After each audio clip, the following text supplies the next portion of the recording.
এই যে আপনি, হ্যাঁ হ্যাঁ আপনাকেই বলছি। আপনি কি প্রত্যেক দিনের কর্মব্যস্ত জীবন থেকে একটু শান্তি খুঁজছেন?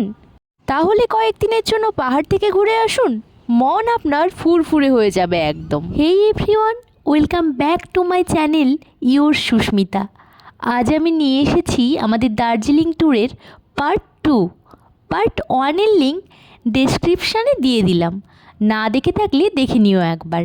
ও হ্যাঁ, যা বলছিলাম, পাহাড়ে বেড়াতে যাওয়ার কথা এলে যার কথা আমাদের মাথায় প্রথমেই আসে তা হলো পাহাড়ের রানী দার্জিলিং। যেদিকেই তাকাবেন চোখের সামনে শুধু চা বাগান, টয় ট্রেন, কাঞ্চনজঙ্ঘা, সব মিলিয়ে মেজাজ আপনার ভালো হবেই। এই যে প্রথম দিনের সন্ধে, এটা আমরা ম্যাল রোড ধরে হাঁটছিলাম কিছুক্ষণ। দার্জিলিং যাদের ঘোরা হয়েছে তাদের কাছে এইসব রাস্তা, এইসব ছবি সমস্ত কিছুই চেনা। এই যে ক্লক টাওয়ারটা দেখো কি সুন্দর লাগছে। সেকেন্ড দিনের আমাদের প্ল্যান ছিল কিছু লোকাল সাইট সিন করার, তাই সকাল সকাল ঘুম থেকে উঠে স্নান সেরে লোকাল একটা বেকারি থেকে ব্রেকফাস্ট করে আমরা বেরিয়ে পড়লাম। দার্জিলিংয়ে খুব ভালো ভালো বেকারি রয়েছে, মাফিন, কেক, পেস্ট্রি দারুণ পাওয়া যায়। গাড়ি করে আমরা ফার্স্ট গেলাম দার্জিলিং জুতে। দার্জিলিং জুয়ের আসল নাম Padmaja Naidu Himalayan zoological park. বেশ সকাল সকালে গিয়েছিলাম, ওই 8টা সাড়ে 8টার দিকে, তাও ভিড় ভালোই ছিল। প্রথমেই টিকিট কাউন্টার থেকে টিকিট করে নিলাম। প্রত্যেকজনের জন্য 110 টাকা করে টিকিট, আর ক্যামেরার জন্য আলাদা চার্জ। ভেতরে ঢুকেই সামনে দেখলাম এমন একটা গাইড ম্যাপ, সেই মতো এগোলাম আমরা। দার্জিলিং জুতে এসে যাকে দেখার জন্য সবচেয়ে বেশি কিউরিওসিটি ছিল তিনি আমাদের দর্শন দিলেন একেবারে প্রথমে। হ্যাঁ, রেড পান্ডা। সারা পৃথিবীর মধ্যে এই জুতেই পাওয়া যায় এদের। ছোটোবেলায় বইতে পড়েছি দার্জিলিং জুতে রেড পান্ডা পাওয়া যায়, তাই রেড পান্ডা কেমন দেখতে তাই নিয়ে মনে মনে একটা উৎসাহ ছিল। এদের দেখে বেশ ভালোই লাগছিল, কারণ রেড পান্ডা এখন প্রায় বিলুপ্তির পথে। দার্জিলিংয়ে এই জু ওপেন হয় 1958-তে। It is the largest high altitude zoo in India. West বেঙ্গলের 4th গভর্নর পদ্মজা নাইডুর নামেই এই দার্জিলিং জুয়ের নাম। জীবনে প্রথমবার ম্যাকাও দেখলাম, আলাদাই ফিলিং হচ্ছিল। আমরা এখন দার্জিলিং জুতে এসেছি। আমরা রেড পান্ডা দেখেছি, প্যারট দেখেছি, কাকাতুয়া দেখেছি, পিজন দেখেছি, আর লেপার্ড। শুনলেন তো কি কি দেখলাম? এছাড়া স্নো লেপার্ড, বিভিন্ন রকমের বাঘ, হিমালয়ান নেকড়ে, সমস্ত কিছু অবাধে বিচরণ করছে এই জুতে। পশু পাখি দেখে আমরা এগোলাম আরও কিছু এক্সপ্লোর করতে। জুতেই রয়েছে 2টো মিউজিয়াম, তারই একটাতে প্রবেশ করলাম আমরা। প্রথমে আমরা গেলাম HMI-তে, পুরো নাম হিমালয়ান মাউন্টেনিয়ারিং ইনস্টিটিউট। পর্বতারোহণ সংক্রান্ত শিক্ষা দেওয়া হয় এই ইনস্টিটিউটে। বিভিন্ন বিখ্যাত পর্বতারোহীদের ব্যবহৃত জিনিসপত্র, তাদের অভিযানের কীর্তি, বিভিন্ন ছবি দেখতে পেলাম। এছাড়া ট্রেকিং সংক্রান্ত যাবতীয় তথ্য, মডেল সাজানো রয়েছে এখানে। HMI থেকে বেরিয়ে এমন সুন্দর ক্যাকটাস দেখতে দেখতে আমরা গেলাম আরও একটা মিউজিয়ামে। এখানে মূলত বিভিন্ন প্রাণীর মৃতদেহের স্যাম্পল রাখা আছে, যেখান থেকে প্রকৃতিতে থাকা প্রায় সমস্ত প্রাণী সম্পর্কে সহজেই একটা ধারণা পাওয়া যায়।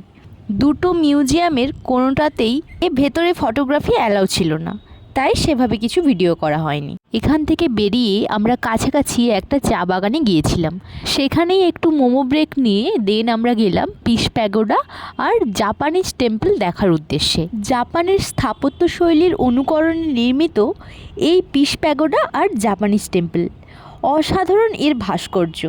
চকচকে রোদ আর পাইন গাছের জঙ্গলের মাঝে এই জাপানিজ টেম্পল আর পিস প্যাগোডা অসাধারণ লাগছিল দেখতে। প্যাগোডা হলো বিশ্ব শান্তির প্রতীক। 1972 সালে এক জাপানি সন্ন্যাসী এই প্যাগোডার নির্মাণ শুরু করেন এবং 1992 সালে এটি সমস্ত পর্যটকের জন্য খুলে দেওয়া হয়। অনেকটা উঁচু সিঁড়ি বেয়ে পিস প্যাগোডাতে উঠে এসে আপনি দেখতে পাবেন বুদ্ধের জীবনের 4টি প্রধান ঘটনার ভাস্কর্য: জন্ম, বোধিলাভ, প্রচার আর মহাপরিনির্বাণ। এখানে এসে আপনি শুধু ঐতিহাসিক গুরুত্বই অনুভব করবেন না, এত সুন্দর পরিবেশ, চারপাশ সবুজে ঘেরা, মেনলি পাইন গাছের জঙ্গলের মাঝে আপনি যেন হারিয়ে যাবেন। কেমন একটা গভীর শান্তি, আত্মিক সংযোগ খুঁজে পাবেন প্রকৃতির মাঝে। পিস প্যাগোডার উঁচু সিঁড়ি বেয়ে প্রথমেই আমরা দেখতে পাই বৌদ্ধের উপবিষ্ট মূর্তি। তারপর দেখব দ্বিতীয় অবতার শায়িত মূর্তি, তৃতীয় অবতার দণ্ডায়মান মূর্তি, আর এই হলো 4 অবতারের শেষ অবতার ধ্যানস্থ মূর্তি। দার্জিলিং এসে এখানে না এলে আপনার ভ্রমণ কিন্তু অসম্পূর্ণ থেকে যাবে। সারাদিন ঘুরে ঘুরে সন্ধেবেলা রুমে এসে একটু ফ্রেশ হয়ে মেলে কিছুক্ষণ বসে সরস মেলার প্রোগ্রাম দেখছিলাম। দেন ডিনার করে সেই দিনটা কাটলো। এবার থার্ড ডের গল্প। ভোর ভোর উঠে পড়েছিলাম কাঞ্চনজঙ্ঘা দর্শন করার জন্য। সূর্যোদয়ের সাথে কাঞ্চনজঙ্ঘা দেখা দিলেন আমাদের। তারপর রুমে এসে আবারও ফ্রেশ হয়ে আমরা বেরিয়ে পড়লাম UNESCO world heritage toy train ride experience করব বলে। ম্যালের রাস্তায় হাঁটতে হাঁটতে চোখে পড়ল দার্জিলিংয়ের সেই বিখ্যাত দাস স্টুডিও। ও হ্যাঁ, আমাদের প্ল্যানিং ছিল কেভিন টাওয়ার্সে ব্রেকফাস্টটা সেরে দার্জিলিং স্টেশনে হেঁটে হেঁটেই পৌঁছবো। এসে দেখি ও মা, কেভিন টাওয়ার সেই মাত্র খুলেছে, তাই একদল অলরেডি ব্রেকফাস্টে বসে গেছে। এখনও অনেকটা লাইন, যার জন্য আমাদের ঘন্টাখানেক ওয়েট করতে হবে। কিন্তু অলরেডি আমাদের লেট হয়ে যাবে যদি আমরা এখানে লাইন দিয়ে দাঁড়াই। টয় ট্রেন রাইড আজ আর হবে না, তাই লোকাল দোকান থেকে ব্রেকফাস্ট করে আমরা কাঞ্চনজঙ্ঘা দর্শন করতে করতে দার্জিলিং স্টেশনের দিকে পা বাড়ালাম। ম্যাল থেকে দার্জিলিং স্টেশন ওই 10-15 মিনিটের ওয়াকিং ডিস্টেন্স। গল্প করতে করতে দার্জিলিং স্টেশনে পৌঁছেও গেছি আমরা। আজ একদম ঝকঝকে কাঞ্চনজঙ্ঘা দেখা যাচ্ছে। দার্জিলিং স্টেশন থেকে কাঞ্চনজঙ্ঘার এত ভালো একটা ভিউ পাওয়া যায়, দেখে চোখ জাস্ট জুড়িয়ে যাচ্ছিল। এদিকে দেখলাম টয় ট্রেনগুলো যাওয়ার জন্য রেডি হচ্ছে, মানে ওই কয়লা ভরা চলছে। অ্যাকচুয়ালি জয় রাইডের ক্ষেত্রে স্টিম ইঞ্জিন আর ডিজেল ইঞ্জিন দুটো অপশান থাকে। আমরা ডিজেল ইঞ্জিনই বুক করেছিলাম। টিকিট মাথাপিছু ওই 1000 টাকা মতো। আমাদের ট্রিপটা ছিল সকাল 9:30টায়, তাই কিছুক্ষণ স্টেশনেই ওয়েট করছিলাম।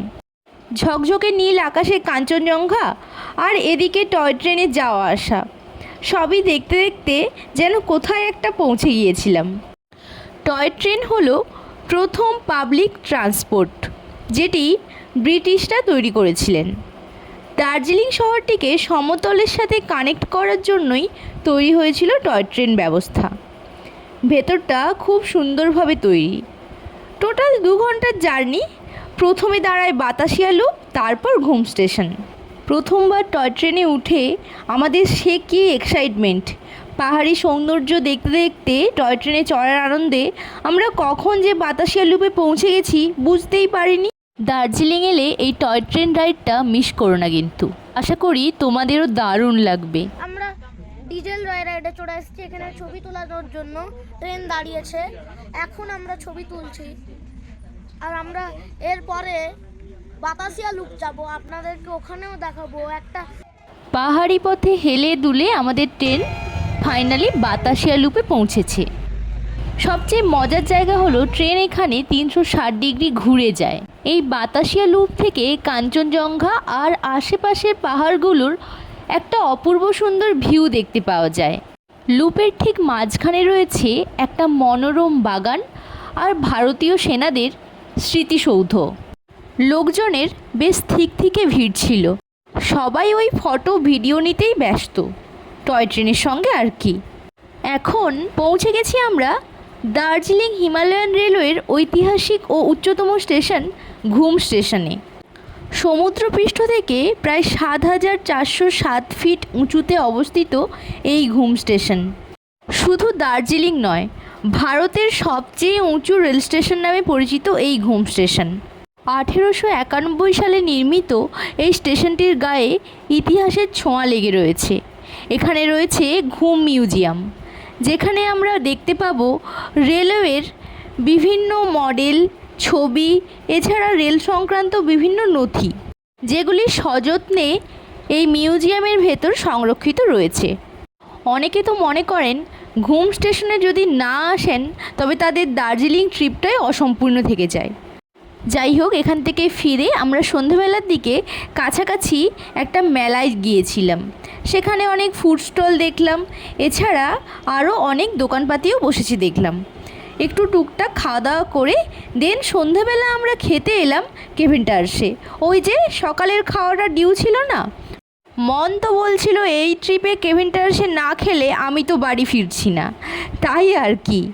আমরা নিয়েছিলাম স্যান্ডউইচ, বার্গার আর হট চকলেট। স্যান্ডউইচ বার্গারটা ভালো লাগলেও হট চকলেটটা খেতে ওই বর্নভিটা টাইপ লাগছিল। যাই হোক, ব্রিটিশ আমলে 1911 সালে প্রতিষ্ঠিত হয়েছিল এই ঐতিহাসিক ক্যাফে কেভিন টার্স। এখানকার রুপটপ থেকে দার্জিলিং শহর ও কাঞ্চনজঙ্ঘার একটা দারুণ ভিউ পাওয়া যায়। বার্ফি সিনেমার শুটিং হয়েছিল এই কেভিন টার্সে বসেই। এছাড়া সত্যজিৎ রায় সহ আরও বিভিন্ন কিংবদন্তির ছবি রয়েছে এই কেভিন টার্সে।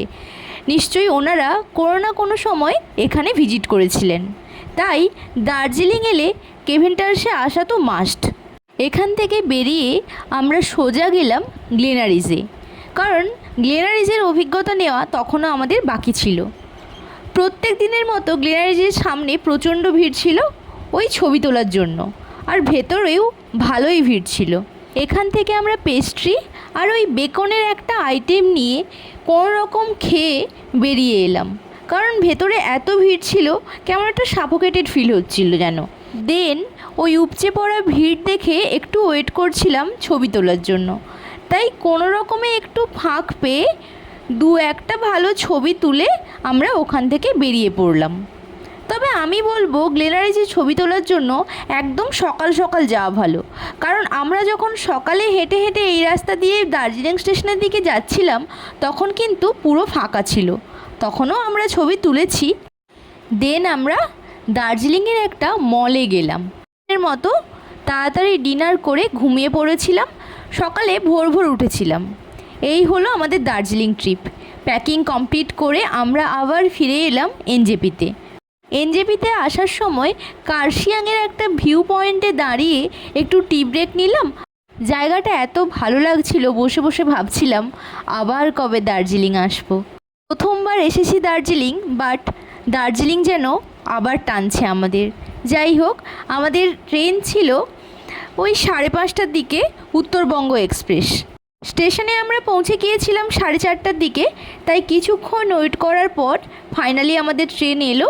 ট্রেনে তো উঠে বসলাম, কিন্তু মন পড়েছিল সেই দার্জিলিংয়ে। তাহলে আমাদের দার্জিলিং ট্রিপটা তোমাদের কেমন লাগলো কমেন্টে জানাও, আর কে কতবার দার্জিলিং গিয়েছো এটা জানাও তো। Stay tuned, by.